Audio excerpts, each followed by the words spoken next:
Life Management Science Labs would like to acknowledge that we live and produce this podcast on the traditional lands of the Wurundjeri people. We'd also like to acknowledge the traditional owners of the lands of our listeners and our international colleagues. We'd like to pay our respects to their elders, past, present, and emerging.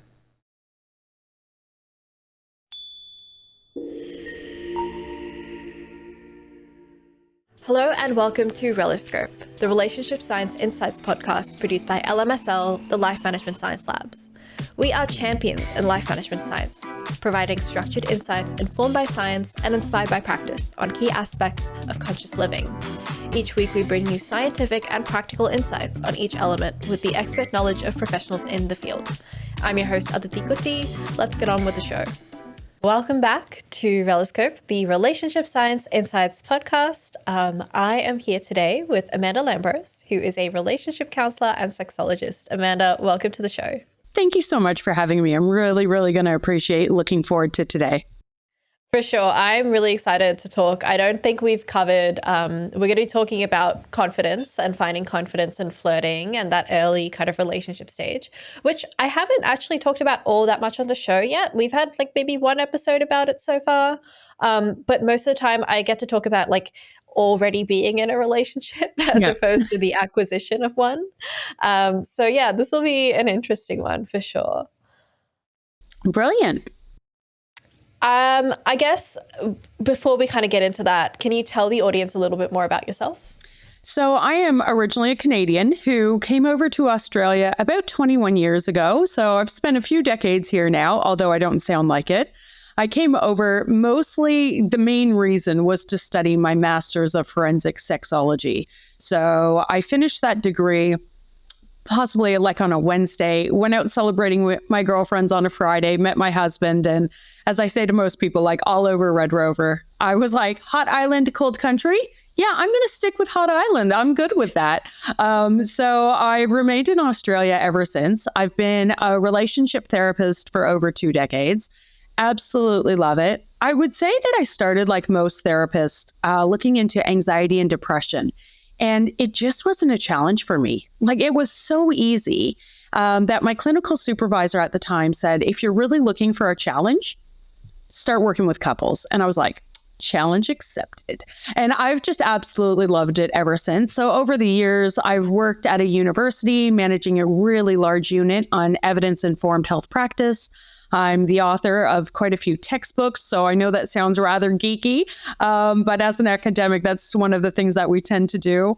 I've written a few of my own personal books as well. A few years ago, I did a TED Talk, and my highlight of the TED Talk, which is called Date Night is Cheaper Than a Divorce, is that it really gives people an insight into if you invest in your relationship, then you really won't be needing to go through a divorce. And I think that's one of the key elements that a lot of people miss once they're in a relationship. They think, oh, easy, I'm here, I'm good, I'm done. When in reality, it's like, no, you got to do some hard work and invest in the relationship. So that way you're not headed towards divorce. So that's kind of me in a nutshell. I'm married an Australian. I've got 2 boys myself who are teenagers and keep me on my toes, that's for sure. But other than that, I love training in mental health first aid. So I do a lot of training and I travel about 7 months out of the year and speak on large stages. It's what I call like keynote speaking.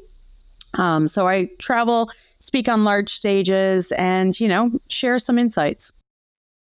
Amazing. That's so cool. I totally sympathize with you on the teenage boys. My younger brother is 8 years younger than me.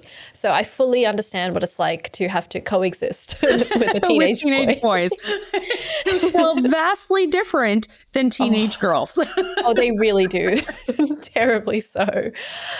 We've got a quick section to get to know you better. It's called Have You Met Amanda Lambros? In which I ask you a couple of quick questions about yourself. Are you happy to answer them? Absolutely. Amazing. I'm going to start with a book. What is your favorite book? One of my favorite books. Oh God, that's the hardest question I think you're going to ask me all day. I change my books so regularly. I do a lot of reading, and I absolutely love reading. And I'm usually on a different book each week because I go through them so quickly. But probably my all-time favorite at the moment that I kind of recommend a lot of people read is The Mountain Is You. And it's all about self-sabotage and kind of paying attention to how we can opt to self-sabotage and how we can actually learn the skills not to. So I like that one. Yeah, that's a really interesting one. I feel self-sabotage is a term I'm unfortunately all too familiar with, but haven't read up enough about. So maybe I'll add that to my book list. It'll be a great one. Yeah, sadly, I'm not as fast a reader, so we'll see. We'll see how long it takes me. But what about a movie? Do you have a favorite movie? Hands down, The Vow. Yeah, Rachel McAdams. Yep. I can, like, I've seen it so many times. I pretty much start crying at the intro. I'm like, oh, I already know what's going to happen. It's so beautiful. And that's probably like my sappy romance in me that I love that movie. Very, very quickly followed by anything in the Magic Mike trilogy. Yeah. Is Channing Tatum in The Vow as well? Or am I? Did I? I've seen it. I loved it. Now you're testing me. I don't think he is. Okay. But yeah, if there's an overlap, there might be a purposeful overlap. I'll have to Google that, I think, later. I'm sure the people listening and watching as well are Googling that right now. Like, what about a podcast that you've been really into lately? I absolutely love, because my master's degree, one of my master's degrees is in forensic sexology. So I'm a little bit of a buff around criminology and like murder mysteries. So I have a range of different podcasts I love, but I can't place my finger on one that I love more, but they're usually around like a murder mystery, true crime kind of thriller stuff. Are you listening to one right now? I am. And it's actually about some guy who's gone out and killed his kids and stuff like this. And his wife had no knowledge of it. And I'm like, as a parent, I have no clue how you have no knowledge of something like that happening. Yeah. I'm like, what? So, yeah, that's it. Oh my God. Okay. Well, someone probably based on that plot will know which podcast that is. True crime is very popular after all. What about a famous role model? Do you have someone that you've perhaps looked up to either personally or professionally? I would say not so famous, but mine is my mom. My two favorite, close to my heart role models have always been my grandmother and my mother. I come from very empowered, successful, strong women as a lineage. And I just look at the things that they've been able to do throughout their life. And I just think it's brilliant of the strides they've been able to make. And so if I can even model a portion of my success on what they've done and the road that they have paved for me, then I am more than happy. Yeah, for sure. Amazing. I think choosing your mum and your grandma is definitely like the admirable choice for sure. What about the last course that you completed? Interesting. Last course I completed was 2 days ago, and it was suicide prevention for the elderly. So as I mentioned earlier, I'm a mental health first aid trainer across Australia. And one of the key topics we talk about a lot is suicide. And the highest rate of suicide by age happens in people over the age of 80. So the average across Australia is much younger. It's 15 to 44. But they did a special course on suicide in the elderly and how we can look at early intervention and prevention. And so that was 2 days ago. Wow. Yeah, that's fascinating. Yeah. I wish I could take that course myself, but it was brilliant. It was really insightful. Yeah, for sure. I feel like we don't think about that enough, but I'm not going to derail this episode and kind of go into that. I'm going to focus us back in. Thank you so much for answering all of those questions. We've gotten to know you a little bit better. And we're going to talk now about confidence and flirting and the role that confidence can play in that kind of early stage of a relationship or seeking a relationship. To start off really broadly, we've got a whole show is about relationships. So how do you define a relationship, particularly a romantic one? So for me, and I like that you made that distinction because relationship versus romantic relationship are two vastly different things.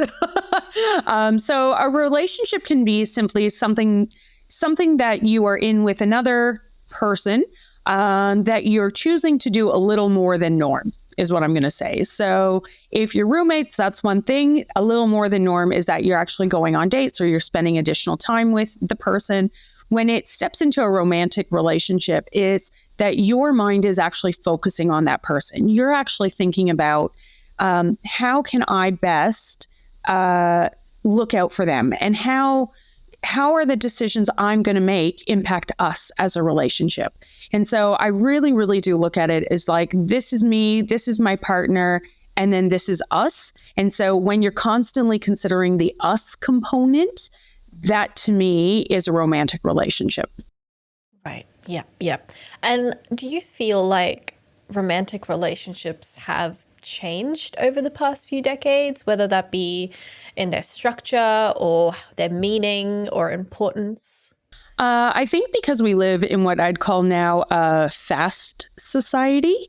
So everyone wants everything quick and like yesterday. And they don't want to take the time to be dating for a while before they get engaged, before they get married, before, like they don't want to have that length of time between the steps.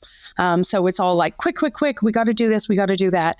But unfortunately, what we're discovering now is that there's a lot of women in particular who are focusing more on their career than on relationships, which is great. However, at the point that they do get into a relationship, they kind of need that impetus of like quick, quick, quick, because their body clock is ticking. And so if they don't get on that concept, quick, quick, quick, they'll miss out on actually potentially becoming a parent. And so that's one thing that I've noticed in the shift. Relationships in general have not changed. People are still looking for relationships. People are still entering into relationships. People, there's still the same problems. There's a lot of people who have not been taught how to have a relationship. And I think that's one of the biggest things that I bring to this field is that I really educate people onto how to have a relationship that is really successful, that you want to have last for a very long time. Yeah, for sure. I feel like there's no one teaches you like how to sit down and communicate with another person, how to like resolve conflicts with another person, all of that basic stuff that like I think when you're in a romantic relationship with someone can get all the more heated. You'll be arguing over like nothing, but you still have to learn to resolve it like it's something much more serious than that. Well, and that's what you kind of just nailed it there. Like you have to learn to resolve it. But how do you learn how to resolve it if you've never been given those skills? Yeah. So absolutely you can resolve it. But if you've not been provided with those skills, then how do you actually do that? And so that's where I see my piece in it of like, I'll give you those skills. I'll teach you those skills. I'll send you away. I'll want you to master them. And then when you master them, come back to me for another skill. Yeah, for sure. For sure. So I guess like our episode today is about like flirting and how to be confident in that. How do you define flirting, first of all, I guess is my question. Well, there's a few different concepts around flirting. So there's a physical flirting where you might actually reach out and touch someone. There is an emotional flirting. And so that involves usually a lot of conversation. And so the undertones of that conversation.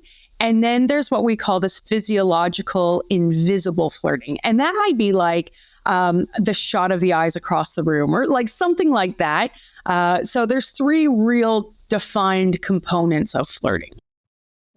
Yeah, for sure. I as someone who's like really, really bad at noticing when someone is flirting with me, I feel like having that defined and like stating exactly what it is and how it works can be really helpful. I'm sure I'm not the only one. I'm definitely not alone in this. Yeah, I think we not. can be quite quite blind to that kind of thing.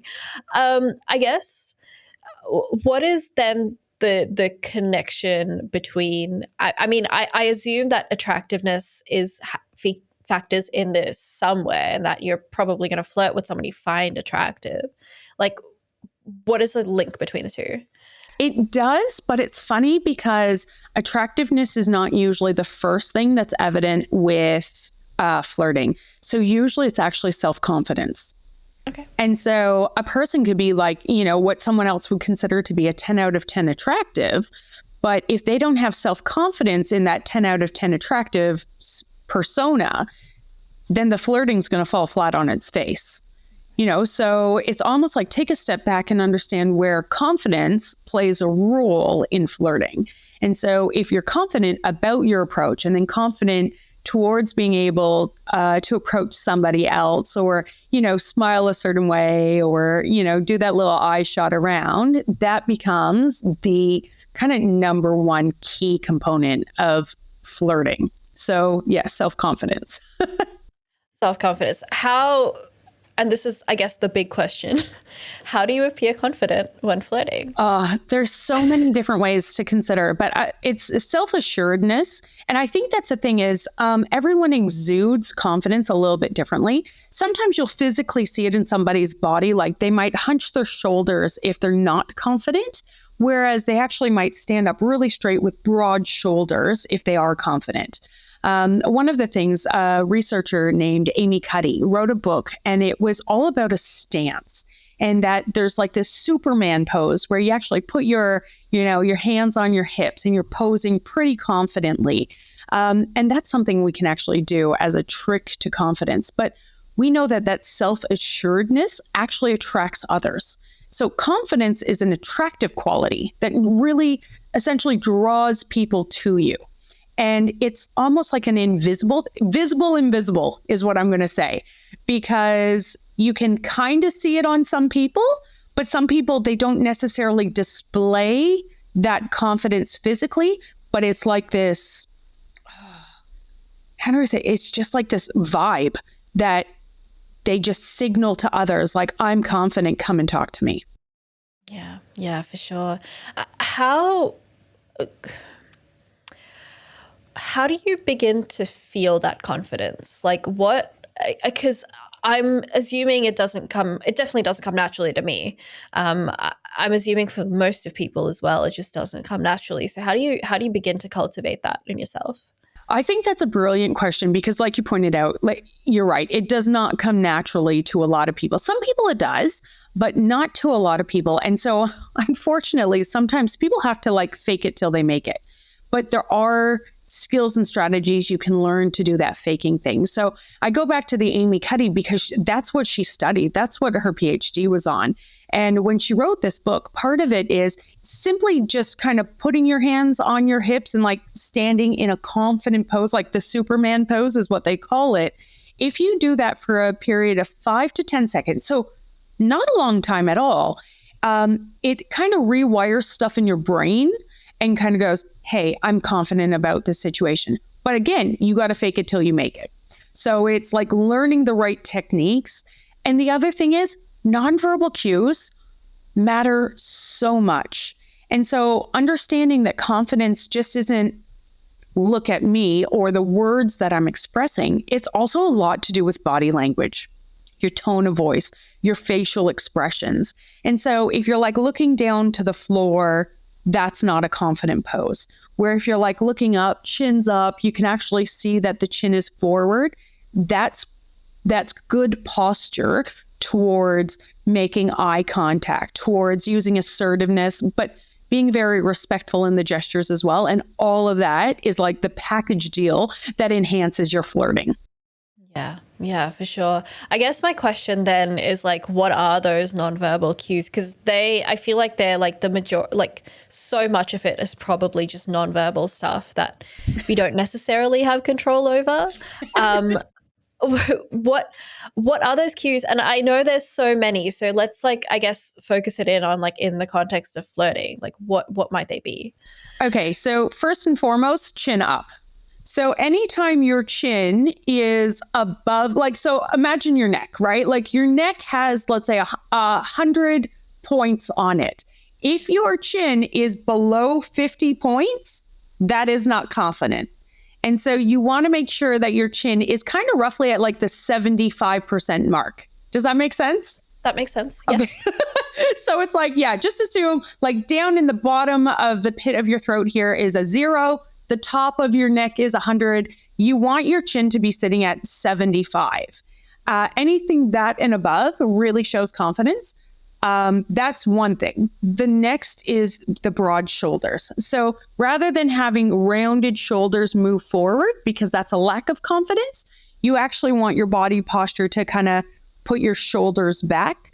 For people who don't necessarily do this, let me tell you the hint here. This is super uncomfortable. For people to kind of like unnaturally just move their shoulders back seems so weird. But being able to practice it. And like the great thing about confidence, you can actually practice this all in the comfort of your own home. Comfort of your bathroom, comfort of your bedroom, have a mirror available to you. Even if you don't have a mirror, like grab an iPhone, put it on a stand in front of you and just practice like, okay, what's this going to look like? And also, what does it feel like? So if you start having a conversation with me and you're talking to me like this, you'll notice that your tone of voice even changes. Whereas if you start talking and then you lift your head, your tone of voice changes as well. So paying attention to that is really important. Yeah, for sure. I think if for the people in the audience who are perhaps listening in audio form, I do recommend watching this in video to see like the demonstrations that Amanda has been making on screen, because I find it really helpful when you combine the two. It's like looking and then the 75% rule is a great one, actually, especially as someone who has a double chin. I think it's perfect. I guess, what are kind of some of the misconceptions around being self-confident while flirting? I would say probably the misconception is that probably everybody is good at it. And it's not. It is definitely, it's a learned behavior. It's a skill that you have to develop. Same thing with like eye contact. You know, I just can't speak more highly of eye contact. If you're looking at a ground or looking into the corners of the room or looking through the person you're trying to have a conversation with, like and trying to flirt with, and you're looking through them and not necessarily at them, that's going to make a huge impact. So really don't kind of undervalue the importance of direct eye contact, because that is another huge thing. And it's these little nuances. So it's not like we're talking about rocket science here, right?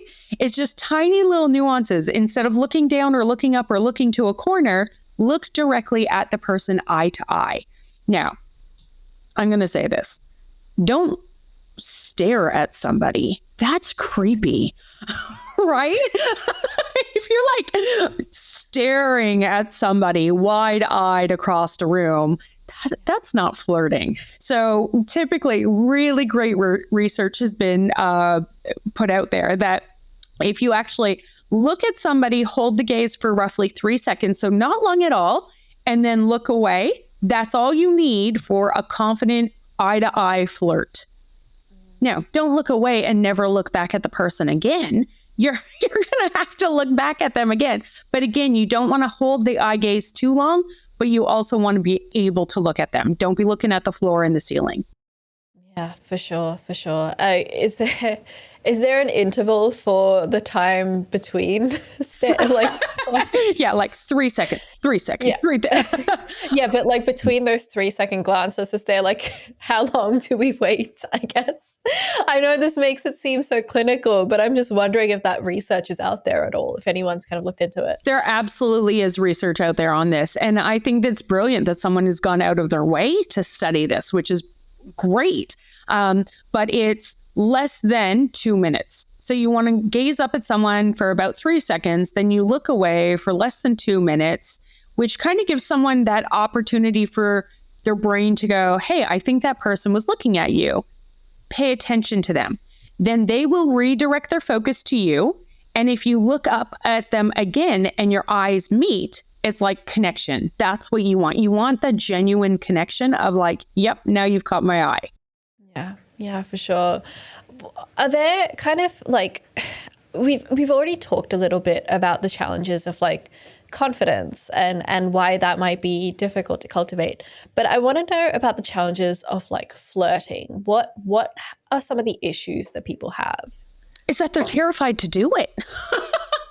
I also think we live in a really negative society. So we are more likely to have a negative mindset as opposed to a positive mindset. And so that's one of the key indicators that you that fake it till you make it concept. Make sure that you actually have a positive mindset so that you're sitting there kind of going, I'm going to go out and do this on purpose. Like I'm going out to flirt, to get a reaction, to get whatever it is that I'm actually looking at to receive. So positive mindset. And I think one of the other kind of pitfalls around that is people, if they've been rejected. Now, I feel for anybody who has purposely gone out there, they've done the right skills and strategies and tricks, and they're like, yes, I've got this positive mindset, I'm going out to flirt, and they have been rejected. Because that's a bit of I'm going to say it's a kick to the guts, especially if you're like purposely wanting to flirt with somebody and it's just not received the same way. So I think handling rejection gracefully, like don't let it be like, oh, I've been rejected once, therefore I'm always going to be rejected. Like you don't want it to be an all or nothing mental concept. Just handle rejection gracefully and be like, okay, it didn't work with that person this time, but it might work with somebody else next time. And I'm totally okay with that.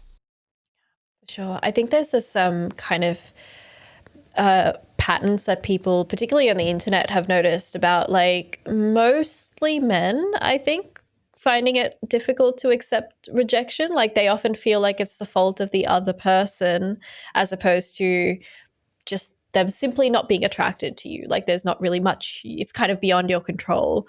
How would you try and change that mindset in people? What would you say to those people? Well, I would say it's kind of understanding that you're not going to win them all. Like if flirting and dating and relationships were easy, everyone would be in one and they'd all be successful. Yeah. And in reality, they're not. So being okay with the fact that they're not is really important. And just, I think that's part of working on this positive mindset is, well, I attempted, but that wasn't for me. There's plenty of fish out in the sea. There might be somebody else. So don't really let the rejection hamper on your mindset too much, because what that will do is it'll stop you from progressing to the next situation. Yeah, for sure. What role, and I guess I'm curious about this because like I said earlier, I'm not the best at noticing when people are flirting with me. What role does confidence play in the reception of being flirted with? I think that comes back to really kind of gaining knowledge about, like, do your homework. So gain knowledge about what flirting is. So like even listening here, right? Learn effective self-esteem. What does self-esteem look like? Build your self-esteem. Learn effective communication skills. Gain knowledge about body language and what your body and your face comes off saying. Like, I'm sure we've all heard, can I even say resting bitch face? You can. It's pay attention to what is my face saying to people? What is my body saying to people? And if you genuinely don't know, phone a friend. Be like, hey, friend, I need you to come over here and give me an honest opinion. Like if I'm just, resting my face or smiling or even practicing, I've got a drink in my hand and my face looks like this. What is my face saying? Is it saying like, hey, come and have a conversation with me? Or is it like, oh, stay away from that person? So I think that's part of it. It's do the work to find out what you need to do within you to be confident and then share that with others. So that becomes a big thing. And I'm going to say the next biggest thing that maybe people don't pay enough attention to is active listening. So really, really true confidence involves being genuinely interested in others and actively listening to them. Like when I'm sitting here, like even just listening to you and the questions, I'm genuinely interested. I'm not scrolling on my phone. I'm not checking the internet and the web pages for all these other things. It's like, I'm focused on you and I'm paying attention to you and I'm genuinely interested and vice versa. And I get that feel from you as well. That is a level of confidence. Whereas if you and on, that's not confident. Sure. I think, staying off your phones, I think is a really important one. I don't know. I haven't been on the dating scene in a very long time, but I do know that there's a lot of particularly horror stories from friends who have been they've been on a date from someone they met on Tinder and they'll be swiping while they're on the date. And it's just oh no. That's horrible. It's what? How does anyone feel like that's an acceptable thing to do while you're on a date? It's so strange. I guess speaking of Tinder, my final question about this is how does all of this apply to the online context? Because a lot of people are dating online, they're using apps. How do you appear confident online with limited communication capacities? Well, see, I think you have just asked the question that opens a can of worms. Yeah. Because online, we can genuinely fake confidence online really, really, really well. Whereas you might kind of be engaging with someone on one of those dating platforms and you're like, oh, this person's really doing it for me. They seem confident. They seem self-assured. Then you meet them in person and they're they can't get a sentence out. They're just awkward, and you're like, okay, where's the disconnect?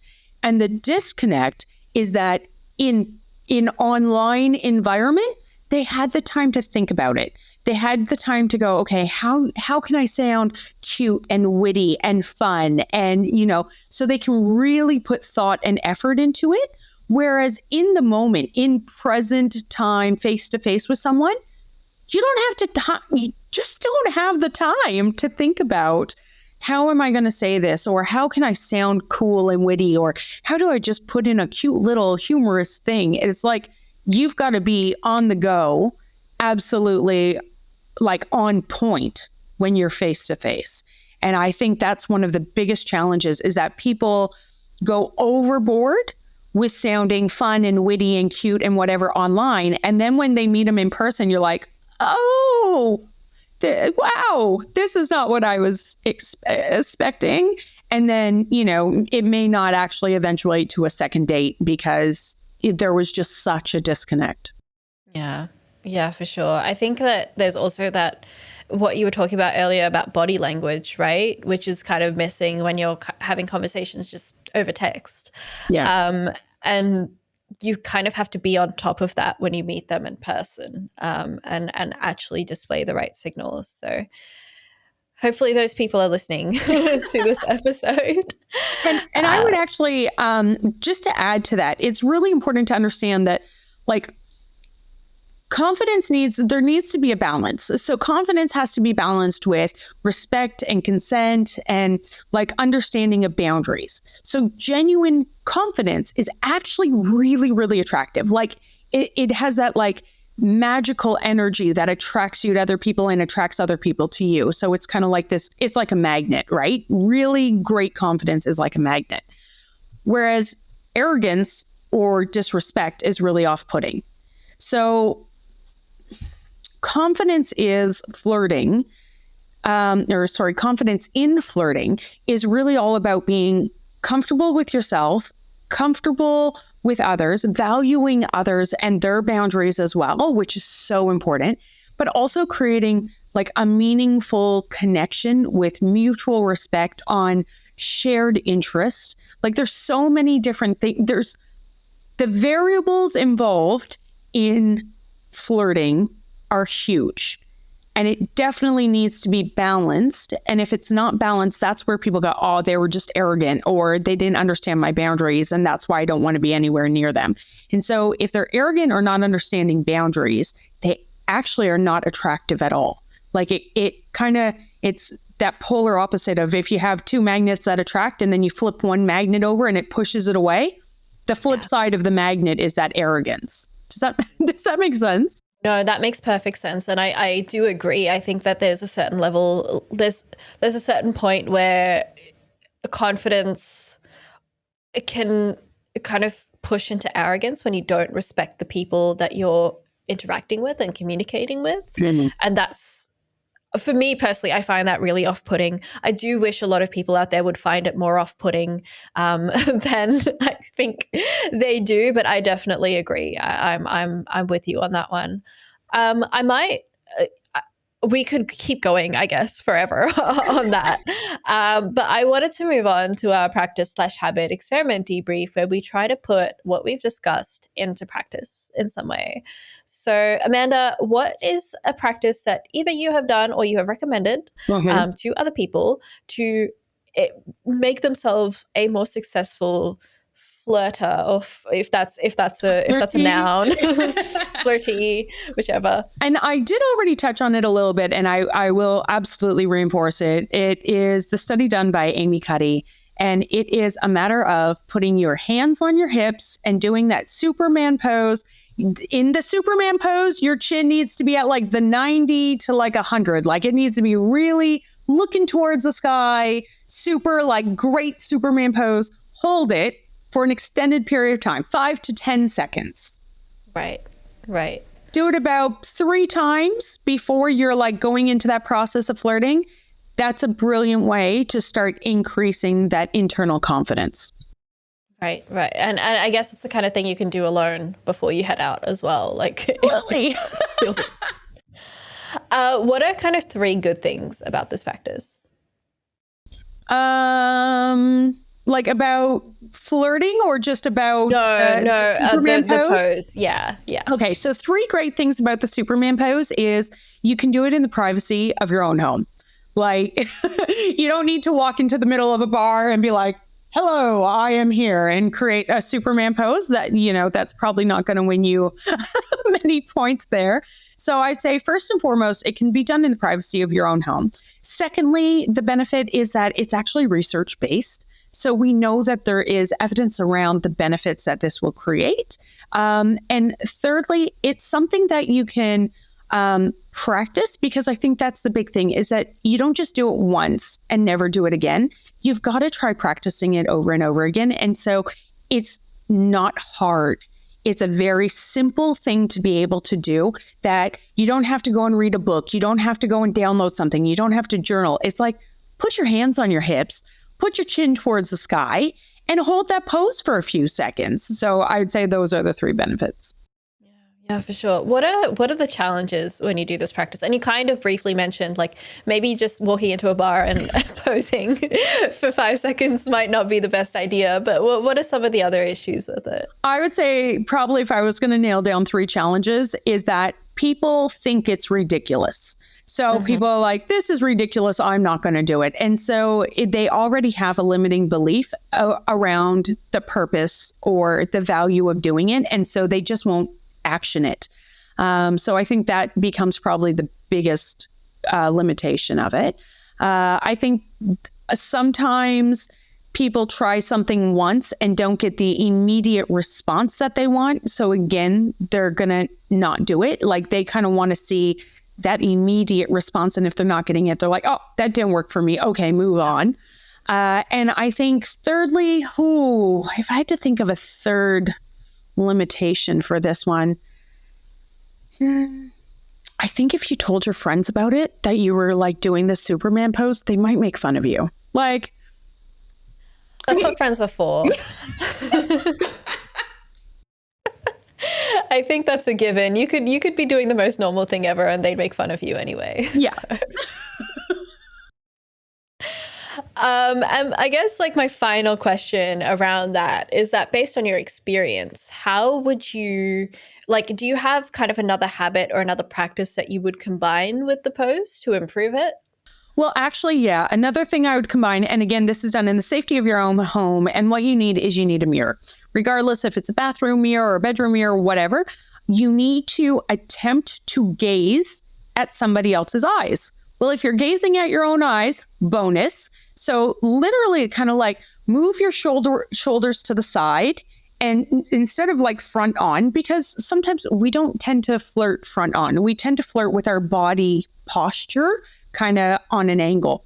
So approach the mirror, body posture on an angle, and kind of like look to the mirror and look eye to eye. Like just do that flirt, hold it for a few seconds, and then look away, and then look back again and do that flirt for 3 seconds. That to me, I would say, is a really great way of practicing eye contact, especially if you feel really uncomfortable with that. I think practicing on yourself will prepare you for literally anything, because for me, I cannot imagine anything more uncomfortable than giving myself eye contact in the mirror. There you go. Yeah, I find looking at myself in the mirror for like that long and like eye contact, I feel, and I don't think I'm alone in this. I think there's a lot of people who are very uncomfortable kind of just staring at themselves for extended amounts of time in the mirror. So I think if you can do it with yourself, you can do it with anyone. Yeah, so. Absolutely. And I'm going to say, don't underestimate the power of a smile. So even if it's just like lifting the one side of your mouth as like a half smile, if you can't get a whole smile in, but it doesn't need to be a giant, cheeky, like teeth showing, like just a smile. A smile goes a very, very long way. Relaxing your face, especially if you do have resting bitch face, normally it goes a long way. Absolutely. Thank you for sharing all of that. That's kind of like the end of the debrief. So really appreciate that. I'm definitely going to have some people making eye contact with themselves in the mirror, doing the Superman pose from now on. But we do have a couple of questions from the audience. Are you happy to answer them? Absolutely. Fantastic. I guess the first question, and this is one that like I left out of our interview segment because I felt it was a really good one to kind of have on its own. How do you strike a balance between being confident and being authentic? Strike a balance between being confident and authentic. I think there's a confidence that comes from being authentic. Like I'm not, if you're inauthentic, then it's make believe. It's like you can tell they're not that person. Whereas I genuinely feel that it's like what you see is what you get. You're authentically going to get me here. I'm going to be the same person when I'm with my family. I'm going to be the same person if I'm out at the bar flirting. I'm going to, like when you show up with a level of authenticity, I think that coincides with confidence. And so if you kind of feel like you got to put on a mask in order to flirt, to try to be confident, people are going to see through that. And so, yeah, I would say that's where the two actually really align, is that people are really good at sifting through the BS. Yeah, for sure. I think as well that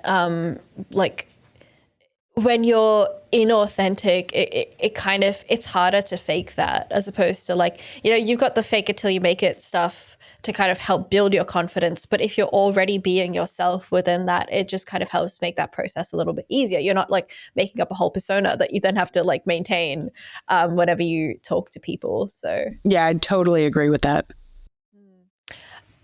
The next question is more about online dating. It's how can you appear confident while online? I think actually pay attention to what photos you're using. Okay. Does the body language in your photos show confident body language? That's your first call. I think the next thing is actually paying attention to what you've written in your profile. And if you've written things that are shorter sentences, it doesn't seem as confident. So it's like those ums and ahs and I can't really build a sentence. So I think those two are the biggest things to focus on. The photos that you're going to lead with, and then how you represent yourself within your profile. Okay, that's an interesting one. Final question. And it made me laugh. It probably shouldn't have. But I also think it's a genuine question that a lot of people will have. How can you be confident when you're ugly? Oh, and I think that's really interesting because you've just said like ugly. So we're kind of going based on like external factors. Mm-hmm. I know some brilliantly confident people who wouldn't be rated on like the 10 out of 10 scale, but they seem to attract more people with their confidence. And so I think like physical attractiveness is a social norm.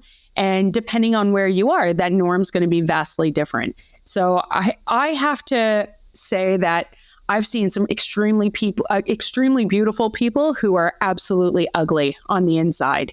And I've seen some people who society may deem not so fabulously stunning, but their confidence is just beaming.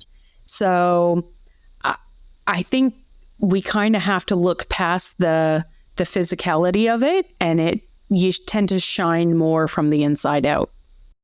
Sure. And I think it ties into what you were saying about, the ties between confidence and respect and consent and being considerate with other people. If you're already all of those things, then you're inherently a good person, and that tends to shine through in the way you interact with other people. Oh, absolutely. 100% of the time. Yeah, for sure. That's the end of our audience questions. Thank you so much for answering them. I'm sure the people who sent those in will really appreciate it, including that final one. I hope that they don't feel they're ugly anymore. But final segment of our show is called the open mic, in which I let you have a mini TED talk about whatever you feel was important to kind of conclude our episode. And you've already done a TED talk before, so I'm sure you have this in the bag. I think for me, one of the most important things, especially on this topic, flirting is not something that we're actually taught. It's kind of like you're a child, you become a teenager. Like as a child, we don't really flirt, and then you might hear of those things in movies where like they pull each other's hair or they, throw a spitball at somebody, and it's kind of like these little moments of flirtation. Then you become a teenager and you kind of think like, how am I supposed to flirt with someone? And you might be really self-confident about not wanting to kind of scare them away and things like that. So I think to pay attention to the fact that this is not something we're taught. And so it is something that it is worthwhile, like educating yourself on. There's plenty of books on flirting. There's YouTube videos. There's podcasts, obviously, like there's so many different ways of learning this skill. And it is exactly that. It is a skill. And because you are learning skills and strategies around flirting, it also requires practice. The more you practice, the better you will become at it. And I think there is not like a stage that, I'm perfect at it. Like there's always a level of being able to learn a little bit more. But then even when you're in like a long-term relationship, which is something that I'm in, I still flirt with my person. So learning those skills is not like, so I'm only going to use them between this age and this age. No, you're going to continue to use them in that relationship so that your person feels valued and cared for and seen. And I think that becomes the biggest thing. Don't feel like this is a skill I'm going to learn that I'm never going to use again. No, this is a lifelong skill. So put the effort and the emphasis in learning it and then do the work of actually implementing it. I'm really glad that it's not socially acceptable to flirt with someone by pulling their pigtails as an adult. I'm very thankful for that. I find that that's a really interesting one, because I think of like the idea of teenagers flirting and like beyond all of the stuff that you have going on, it's just your standards are very low because you don't know what to expect. Like you don't know what's good. You are so focused. You have no idea who you are. You have no idea.